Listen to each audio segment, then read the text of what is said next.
حضور نے وقت وصال جو آخری بات کی تھی نا، ظاہری طور پر آخری بات جو حضور نے کی تھی، میرا خیال ہے کہ محبوب کی تو ہر بات ہمیں جان سے زیادہ پیاری ہے، لیکن ایسی باتیں جو ایسے مواقع پہ کی گئیں جو مواقع بڑے نازک ہیں، ان مواقع کی باتیں تو زیادہ قابل توجہ۔ آخری وصیت جو حضور نے فرمائی تھی وہ دو باتیں محبوب نے فرمایا تھا، ایک نماز کا خیال رکھنا اور ایک فرمایا اپنے غلاموں کا خیال رکھنا۔ ان دونوں چیزوں کا خاص خیال رکھنا، درد سے کہتا ہوں امت نے دونوں پر ہی توجہ کم کر دی۔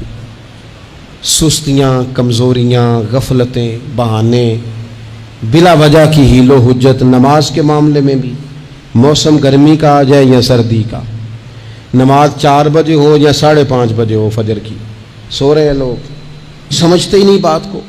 نہیں، وہ قوم اللہ تعالی ہمیں معاف کرے اور اس دن سے رب ہمیں بچائے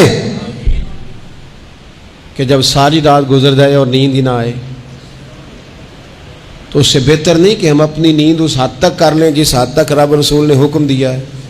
فجر سے پہلے اٹھیں، نماز پر توجہ کریں۔ آخر کیا وجہ ہے، کون سی ایسی مشکل ہے فجر میں آنکھ نہیں کھلتی؟ کیا معمہ ہے، کیا معاملہ؟